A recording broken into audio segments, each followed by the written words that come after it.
ang mga breakthrough sa buhay mo, hindi mapipigilan ang mga challenges.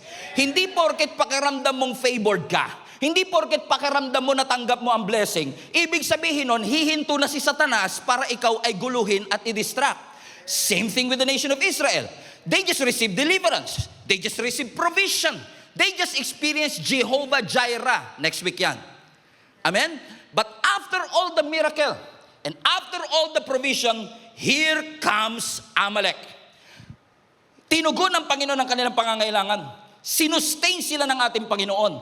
Pinatunayan ng Panginoon na hindi sila iiwan ng Diyos. At pinatunayan ng Panginoon na may malasakit sa kanila ang Panginoon. And yet, dumating pa rin ang Amalek. Dumating pa rin ang challenges. Kitang-kita nila ang evidence ng faithfulness ng Panginoon. Pero dumating pa rin ang Amalek. And here's the twist. Hindi dumating yung Amalek 1 month later. Hindi dumating ang Amalek next year or next season. Immediately, habang nandun pa sila sa Rephidim, kung saan dumaloy ang tubig, while they are still enjoying the blessing, fresh pa ang blessing, nasa memory pa nila yung blessing, dumating ang Amalek. And this Amalek was so serious, they want to kill the nation of Israel while they are still enjoying the blessing. I believe this timing is very intentional.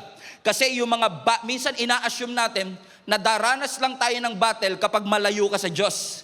Pero may mga battle na dadaan sa buhay mo, hindi dahil malayo ka sa Panginoon, kundi daraan yung battle after a moment of victory. But in spite of all of this, in spite of all the challenges, in spite of all the battles, when we study the text, and I was amazed, I've read this text many times, I've preached this text many times, but iba talaga ang presensya ng Panginoon, iba talaga ang word ni Lord, is always fresh every morning. So are you ready to learn, based on the text, we are going to do an expository approach right now, we are going to study the text, and we can see that even though may presence ng kaaway, hindi nawala ang presence ng Diyos. First thing that you can learn from this is, number one, even though may Amalek, the Lord covers you. Kahit may presensya ng kaaway, kitang-kita po natin na ang Lord kasama pa rin nila. Pansinin po ninyo ito. Ang sabi ng verse 8, balikan natin yung verse. Ang sabi po ng Biblia, while the people of Israel were still, highlight that part, were still at the Rephidim. Ulitin ko, yung Rephidim, dun sila uminom ng tubig. Ibig sabihin, fresh na fresh pa yung mineral water na ininom nila. Ano ang sabi ng Biblia? The warriors of Amalek, everybody say Amalek. Kaya Amalekites kasi Amalek sila. Now, yung Amalek, yan yung laging pinapaalala ng nanay sa atin. Papunta ka pa lang, Amalek na ako. Everybody say, ang sabi ng Bible, ini-enjoy pa lang nila yung miracle, fresh pa yung miracle, fresh pa sa memory nila na ang Diyos nag-provide, and yet inatake sila ng Amalek. Now question, inatake ba sila ng Amalek dahil malayo sila sa Diyos? No. Inatake ba sila ng Panginoon kasi nagre-rebelde sila sa Diyos? No. Anong rason? Kung hindi sila distant, and hindi sila rebellious, bakit sila inatake ng Panginoon? And that is, I found a hard time wrestling with the text and trying to find a reason bakit inalaw ng Panginoon. Because the answer to this question might be to answer to our question. Na minsan, Lord, lagi naman ako nasa church, lagi naman akong lumalapit, lagi naman ako nagpe-pray, and yet dumating yung Amalek, kaka-graduate ko lang may Amalek na, kaka-promote ko lang may Amalek na, kakasilang pa lang ng bago kong anak may Amalek na. So the answer to this question might answer your question. And you know what? God is true to His word. Because years later, in-explain po sa atin ng Deuteronomy 25 kung ano ang reason kung bakit inatake sila ng mga Amalek. Are you ready? So let's open up our Bibles to Deuteronomy chapter 25, verse 17 to 18. Basa. Never forget what the Amalekites did to you as you came from Egypt. There you go. That's the reference for Exodus 17. Verse 18. They attacked you. Read. They attacked you when you were rebellious. They attacked you when you were distant. Is that what the Bible said? No, hindi sila inatake dahil sila ay rebellious. Hindi sila inatake dahil sila ay malayo sa Diyos. No, they were attacked because they were exhausted and weary. Exhausted means you are tired physically. Weary means you are empty on the inside. And watch this. Hindi sila inatake ng Amalek dahil nagre-rebelde sila sa Diyos. Inatake sila ng Amalek nung pagod na pagod sila. Ibig sabihin, ito kasing mga, kung titignan nyo po ang history ng mga Amalekites, ito mga Amalekites, sneaky yan. Pag umatake yan, hindi yan paharap umatake. Aatakihin ka niya from behind. Hindi lang sila sneaky, they are strategic. Sinasadya nila na yung inaatake nila, yung mga vulnerable, yung mga pagod, yung mga mahihina. Selective sila na hindi nila inaatake yung mga malalakas, ang inaatake nila yung mga mahihina. At habang nandoon sila sa wilderness, sila talaga yung napuntirya ng Amalek. Think about this. Wala naman silang sariling lupa. Anong mapapala ng Amalek pag tinalo sila? I mean, kung talunin mo sila sa Rephidim, hindi naman kanila yung Rephidim. Walang mapapala ang Amalek. It's just that ang Amalek po ay kilala na nagte-take advantage ng mga mahihina. Kaya delikado ang Amalek sa buhay natin. Hindi nananalo ang Amalek dahil malakas siya. Nananalo ang Amalek kapag ikaw ay exposed at walang covering. Hindi lahat ng mga panalo ng kaaway ay dahil malakas ang kaaway. I have to remind you, Satan is already defeated. Death has been defeated. The Bible says, God already devangs the enemy. Wala nang pangil ang kaaway. Kung makagat ka man ng kaaway, bagang na lang ang dadapo sa'yo. Wala na siyang kapangyarihan. Pero bakit tayo natatalo? Hindi dahil malakas siya. Kaya madalas tayong bumabagsak kasi ang buhay natin masyadong exposed. In the midst of our fatigue, in the midst of our exhaustion, in the midst of our weariness, doon umaatake ang mga Amalekites. Ibig sabihin, ang greatest threat sa ating mga Kristiyano, hindi laging si Satanas. Minsan ang greatest threat kapag ang Kristiyano walang covering.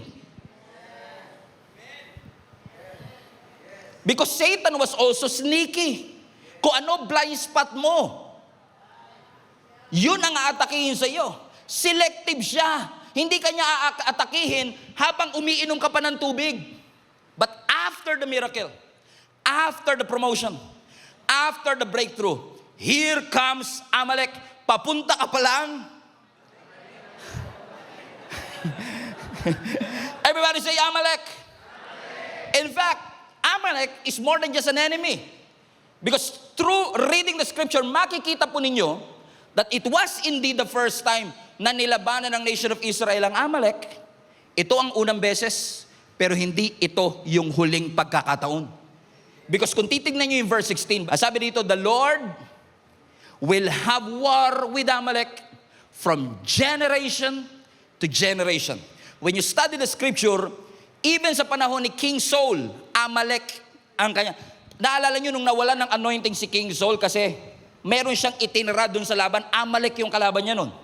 Si David, nakalaban ng Amalek. Hanggang kay Esther, nandun si Amalek. Ibig sabihin, itong Amalek is a picture of an enemy na hindi mo mapapabagsak sa unang laban. It is a picture of a pattern. It is a picture of a cycle. Kasi hindi lahat ng kasalanan mapagtatagumpayan mo sa unang araw. May mga kasalanan na nagiging pattern, nagiging cycle. Mga temptation na paulit-ulit. Come on now. Mga frustration na paulit-ulit. Mga conflict na paulit-ulit. Mga taong paulit-ulit mo pinapaalalahanan. That's why naniniwala ako, if you are addicted to something, if you're struggling with something, kung ikaw ay in bondage of something, may mga battle tayo na hindi porket hindi ka na nakapanood ng pornography ngayon tapos na ang laban. Kasi ang Amalek, babalik at babalik siya sa panahong vulnerable ka, sa panahong mahina ka, sa panahong exhausted ka, sa panahong weary ka. And that is a picture of something na akala natin tapos na, pero ang totoo, hindi pa pala. Pastor, bakit ganun? Hindi ba strong enough ang Diyos para talunin ang Amalek? No, it's not an issue of mas malakas ba ang Amalek sa Diyos. There's no question. God has no rival, God has no equal. Wala kang pwedeng ipantay sa Diyos. Malakas man ang kalaban mo, siguradong mas malakas ang ating Panginoon. Pero hindi natin matalo-talo ang Amalek dahil malakas siya. Kaya madalas may mga cycle and pattern sa buhay natin kasi ang mga Amalek, pag inignore mo, nagmo-multiply. Pag bumalik, mas malakas na siya. It is recurring, repeated, kasi yung mga tinotolerate mo sa isang season can be normalized in the next. I want to remind you, not every victory is a finish line. But thank God. Hallelujah. Thanks be to God.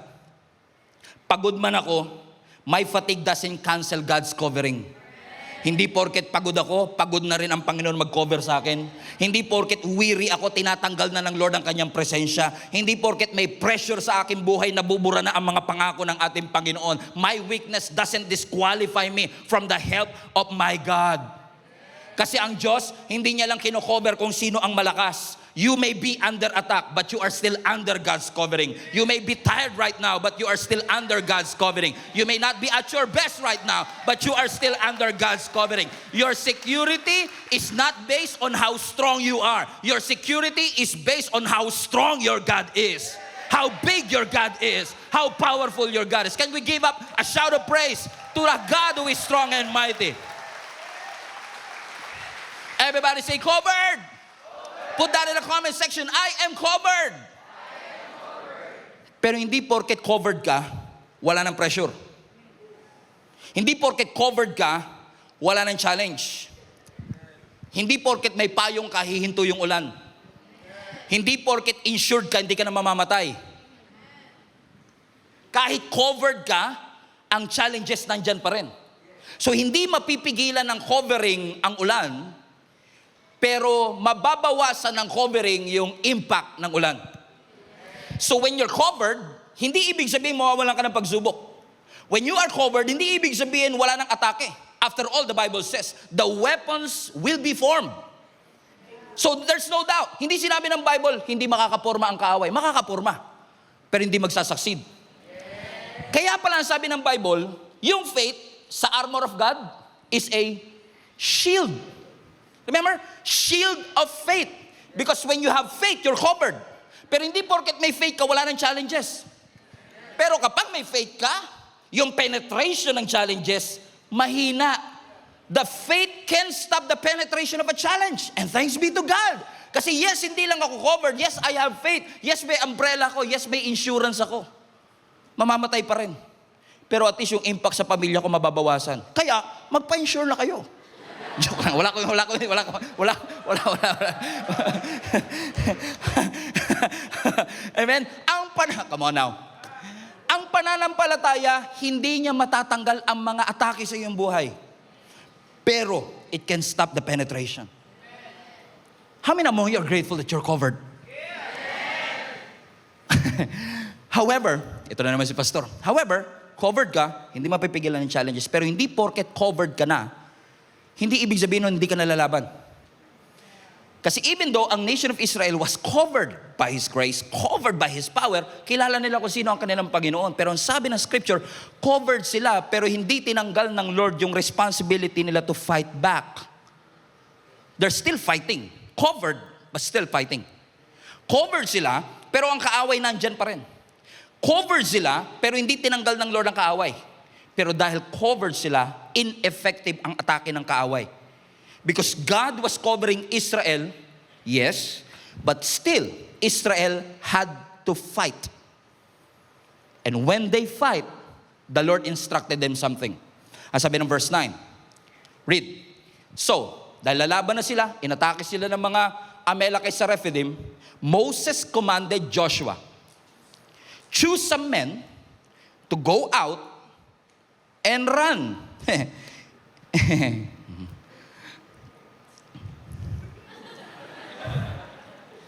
Alam mo nila, patunayan ko, mas mahal ako ng 9 o'clock kesa sa 3. Okay guys, game. Pero pwede pa naman kayo bumawi. No? Choose some men to go out and fight the army of Amalek for us. Tomorrow, I will stand at the top of the hill holding the staff of God in my hand. So, sabi ng Bible, the first thing that God did, God covered them. Pero hindi porket covered ka, wala ka ng responsibility to fight. But when you fight, this is what you're going to do. Balik mo yung verse 9 anak. Ang sabi ng Lord, put the verse 9, Moses commanded Joshua, highlight this part, choose some men. Pumili ka ng mga tao. So pipiliin mo kung sino ang ating isasamang mga soldier.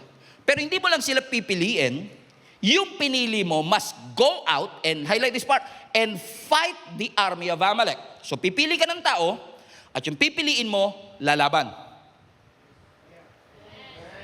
So si Joshua, together with these chosen people, they will fight. Kasi sabi ng Bible, no? Choose some men to go out and fight the army of Amalek for us. Teka, para sa'yo? Ikaw, sir, saan ka? Here comes next. Tomorrow, I will, highlight this part, I will stand at the top of the hill holding the staff of God in my hand. So here's the question. Covered ba sila? Yes. Pero sabi ng Lord, hindi porket covered kayo, hindi na kayo lalaban. Here's what you're going to do. Pumili ka ng mga kakampi natin, lalabang kayo. Punta kayo doon sa baba, lahat ng mga pinili mo mga tao, at kayong lahat ay lalaban sa mga Amalek for us. Asan ka, boss? Sabi niya, tomorrow, I will stand on the top of the hill. Tatayo ako dito, ang sabi ng Bible, holding the staff of God in my hand. Sir, ibig niyo po bang sabihin, espada hawak namin dito, tapos ikaw hawak mo rito, tungkod? Boss, ikaw leader. Comprende? Why? Because yes, God covers you, but watch this, but God also, number 2, God positions you. So binigyan sila ng Lord ng dalawang posisyon. Dalawa posisyon nila. Ang sabi ng Bible, si Joshua, kasama yung kanyang mighty men, lalaban sa baba. Pero si Moses, nandito sa ibabaw. So si Moses, nandun siya sa ibabaw, siya ang bird's eye view. Ah, galing. Nice one, nice one. Replay. Pero si Joshua, they will do the hard job. Sila yung gagawa ng matitinding trabaho kasi sila yung lalaban sa mga Amalekites. Because you know what? In every battle, God wants you to position yourself hindi lang sa ibaba. Because, yes, salamat sa Panginoon that we are talented enough to fight. Because, pero ang battle hindi lang tactical. Dapat ang battle is spiritual din. Kasi kapag ang laban mo puro tactical, nakakapagod. That's why you need somebody like a leader of Moses, na habang ikaw ay nakikipaglaban, they will be there fighting, maybe not physically, but they are positioned to pray for you, to intercede for you.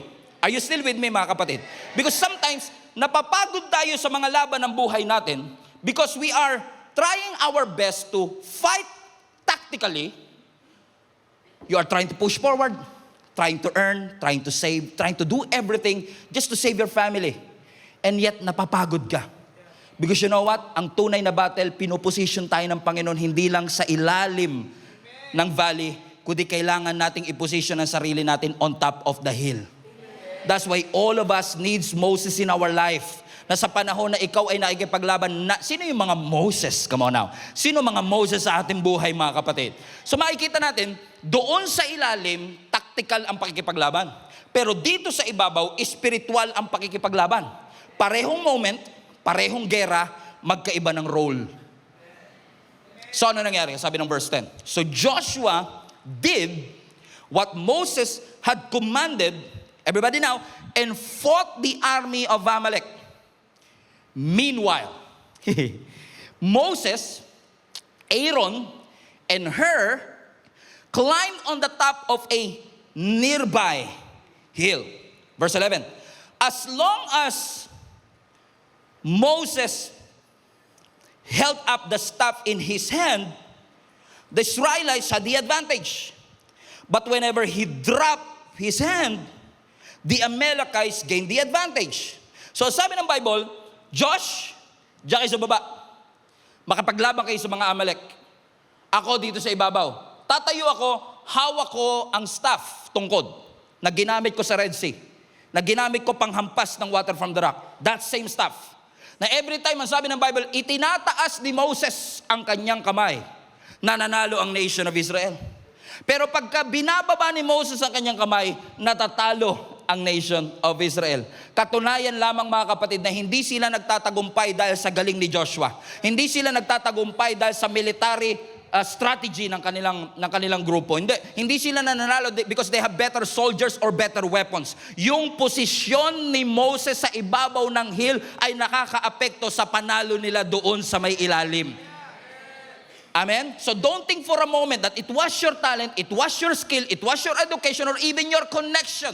All of these things matter, but at the end of the day, without somebody praying for you, without the presence of the Lord, because many of our battles can't be won by tactical alone. Kailangan mo ng spiritual battles na minsan hindi mo alam kung paano i-swing ang iyong mga sword, pero alam mong lumuhod sa ating Panginoon na sabihin, Lord, I need help, I need your mercy, I need your grace.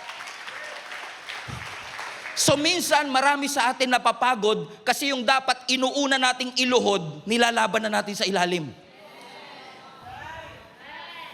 Hindi mo mapapanalunan ng tactical yung hindi mo inuuna sa spiritual. Kasi yung victory ni Joshua ay may malaking kinalaman sa posisyon nitong si Moses. Joshua was strong. Joshua was brave. In fact, they were winning. Pero intermittently. Putol-putol ang pagkapanalo. Bakit? May mga enemy sa buhay natin na hindi mo mapapanalunan just because you have better strategy. Mapapanalunan mo kapag dependent ka sa Diyos. Minsan hindi mo alam, anong kinalaman ng pagtaas ng kamay ni Joshua sa pagkapanalo ko sa ilalim? Pero di ba, hindi pa ba kayo nasanay sa Diyos? Iba talaga pamamaraan ng Diyos sa pamamaraan natin? His ways are greater and higher than our ways, and His thoughts are greater and higher than our thoughts. Remember, Joshua chapter 6, Jericho wall. Sabi ng Lord, ang unang syudad na i-conquer niyo sa promised land, Jericho. Largest, strongest, safest city in Canaan. Yung kapal ng kanyang pader, pwedeng mag-U-turn ang kalesa. Pero sabi ng Lord, your military strategy is off the table. Umikot kayo once a day. But His ways are higher than our ways. Remember Gideon, Judges chapter 7? Di ba? Libo-libo ang kalaban nila, pero sabi ng Lord, 300 lang, tapos yan. Remember Jehoshaphat? 3 army nagtulong-tulong para pabagsakin ang Judah. Ready na silang lumaban, ang sabi ng Lord, musician at singer ang ilagay mo. Buti na lang, nasa tono yung mga singer nun. Posible rin na kaya nalito mga kaaway kasi wala sa tono eh. Pero sino man naman ang mag-aakala na pwedeng papanalunin ng Panginoon without them even fighting?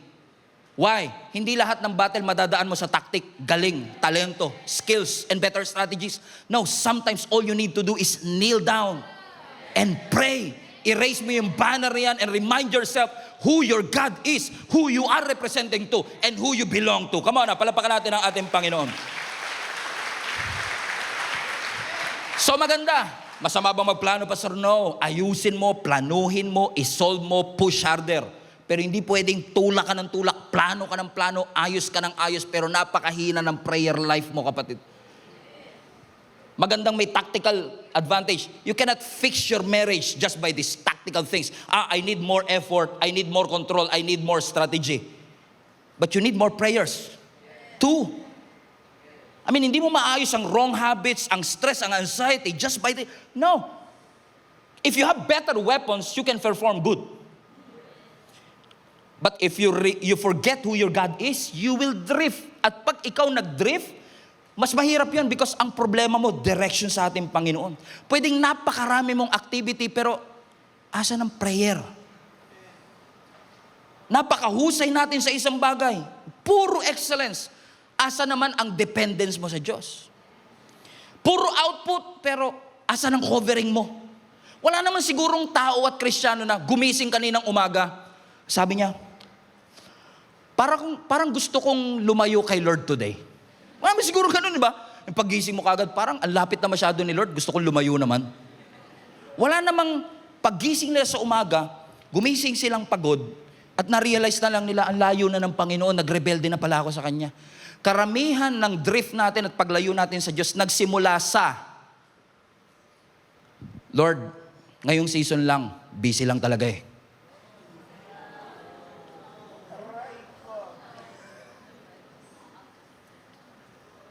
Babalik din po ko, Lord, ayusin ko lang sarili ko.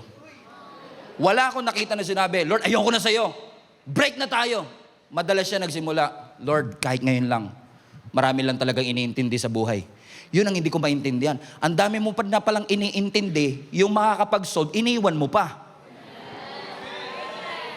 Marami ka na palang iniintindi, bakit mo iiwanan ng Panginoon? So, ibig sabihin, mas may tiwala ka pa sa bangko mo. Mas may tiwala ka pa sa alam mo. So, magaling ka sa tactical, pero hindi lahat ng battle mapagtatagumpayan ng galing at husay. Ligo at dasal. Kailangan mo. Sabi mo sa katabi mo, may pag-asa ka pa. May pag-asa pa yan. O, safeguard lang 3 beses. Amen. Kailangan mo ng spiritual warfare. Kailangan lumaban. Amen? Huwag mo kakalimutan ng Panginoon. Huwag mo sasabihin sa Lord, balikan kita later, Lord. Nag-a-adjust lang. You need God on your side.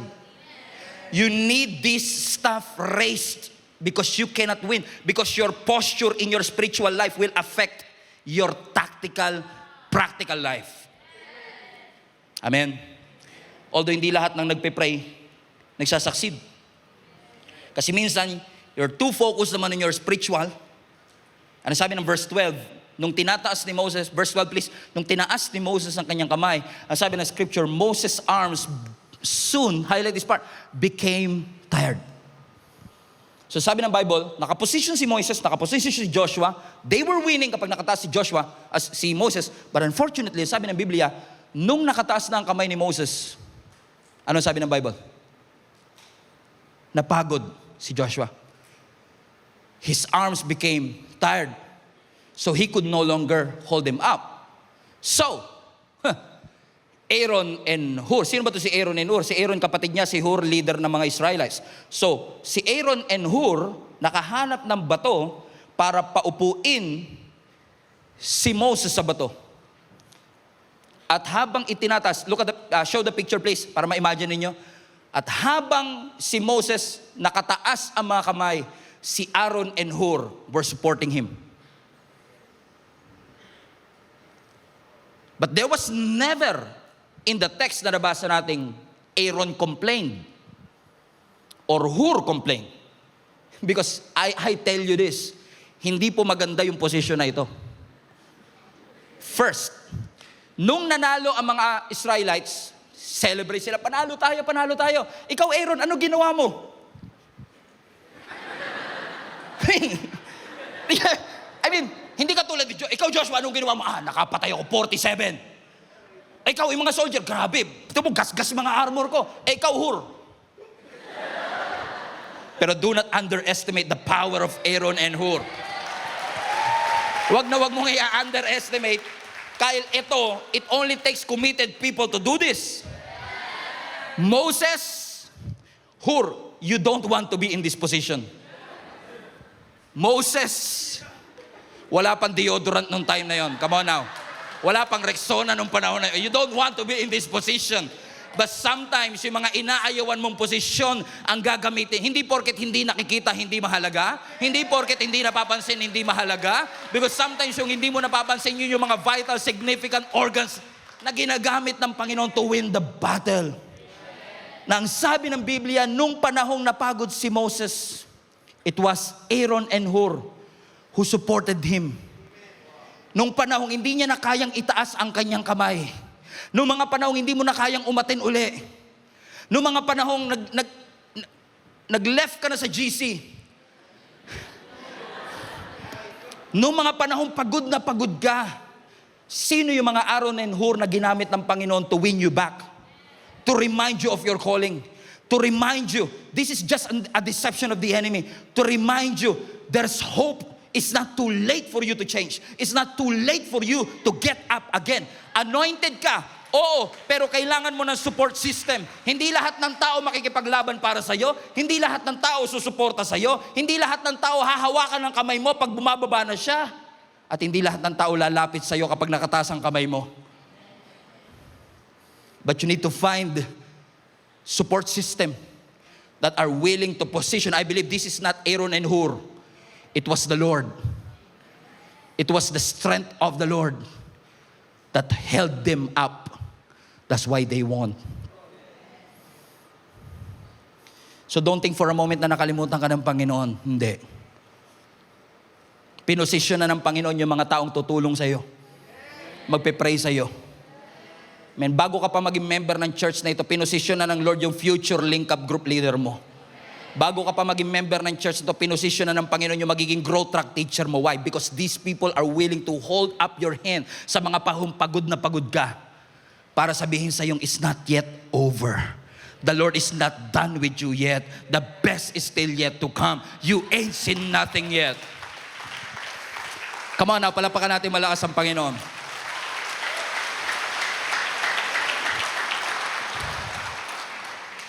So ibig sabihin, walang binatbat ang Amalekites sa Israel, pero naging problema ni Moses yung kanyang pagod. But still, because of Aaron and Hur, they fought, they prayed, they endured. And after, sabi ng Bible sa verse 14, after the victory, after the victory, after the victory,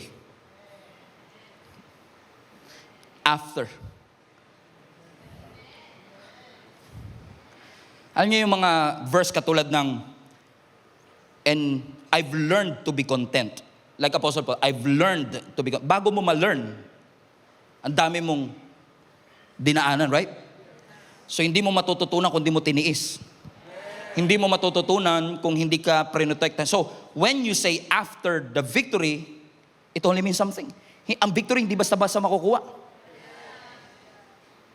So, nahirapan sila, napagod sila, pero nanalo pa rin sila. Why?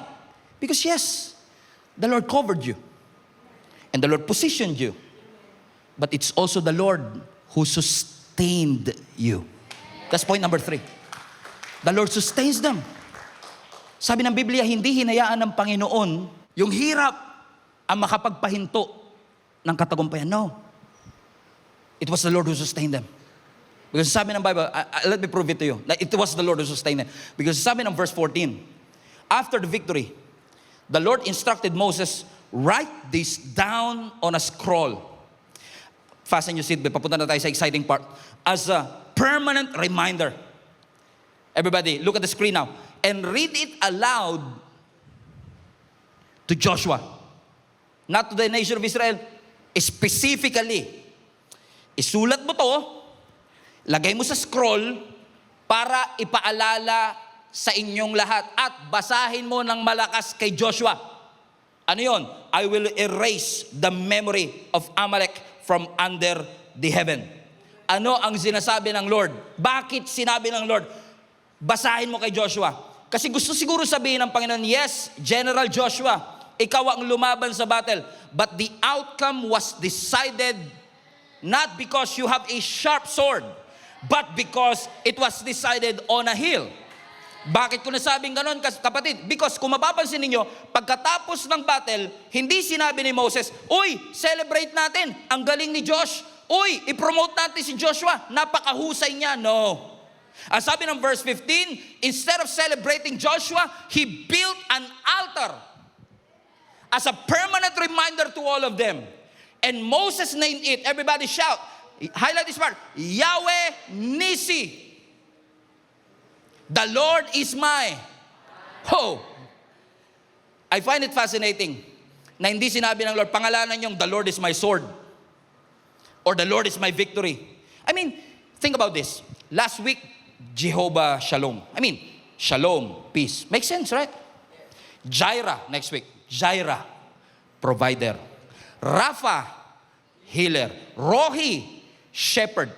Connected, pero Nisi, banner. I mean, okay yung healing, protection. I mean, ang layo naman ng banner, Lord. Why is it that hindi mo sinabing, the Lord is my victory? Sabi niya, the Lord is my banner. Because you know what? Yung banner speaks about an identity marker. Show them the picture of a banner, please. Yung banner is something like this. Banner, please. There you go. A banner is a symbol of identity marker. Parang flag ng Pilipinas. Parang uniform ng basketball team. Yun yung nagre-remind sa kanila kung ano yung nirarally nila para magtagumpay. So when they won after the victory, hindi sinabi ng Panginoon, the Lord is your sword, the Lord is your victory. No, the Lord is your banner. Because probably some of them, while fighting in the valley, fighting with Joshua, some of them also get tired. Napagod din sila. But every time they look at the banner, they were reminded. And at that point, yung banner nila ay yung staff ni Moses, which reminds them, Yahweh is my identity. I'm not fighting for myself. My victory is not for myself. I am representing the Lord. I am representing who my God is. So kahit napapagod ako, nagkakaroon ako ng iba yung lakas uli because I was reminded, teka lang, this is not just for me anymore. This is for the Lord. Amen. You are fighting under the name of Yahweh Nisi. The Lord is your banner. It's not your victory. It's the Lord's victory. It reminds you, who do you belong to? Who are you representing? Is it worth it? Are you still under His covering? When you say the Lord is my banner, Yahweh Nisi, you are reminding yourself, I know I belong to the Lord. I know I represent the Lord. I know my victory comes from the Lord. I refuse to fight life's battle outside the Lord. That's why He named Him Yahweh Nisi, the first and only mention of the word Nisi. Sabi ko nga, Lord, bakit dito sa Rephidim? Bakit hindi dun sa Red Sea? Hindi dun sa Mana? Bakit dito? Because I believe God is not just teaching the nation of Israel how to win. They are teaching them how to remain fighting under His name. May na-realize sila nung araw na yon. Na-realize nila, hindi sapat ang lakas ko para manalo. Nananalo ako kapag naitataas ang pangalan ng Panginoon. I am not winning because I'm talented enough. Because hindi itinaas espada. Ang itinaas ay banner. Kasi magandang may espada, magandang may skill, magandang may equipment. Pero ang tanong, align ka ba? Alignment muna bago equipment. Align ka ba doon sa banner mo? Because every time you get tired, always run to your banner. Every time na nakukonfuse ka, balik ka doon sa banner. Balik ka kay Yahweh Nisi because Yahweh Nisi will remind you, you are not alone. The battle is the Lord's. You're not fighting on your own. You're fighting, representing Yahweh Nisi. So they won. Ang banner hindi siya weapon. Ang weapon pwede magbago, ang tactics nag-a-adapt. Pero ang banner, it never changes. This text reminds us, ang decisive factor kung bakit sila nanalo, hindi dahil matalas ang espada ni Joshua, hindi dahil marami silang soldier, hindi dahil maganda ang kanilang strategy. Kaya sila nanalo.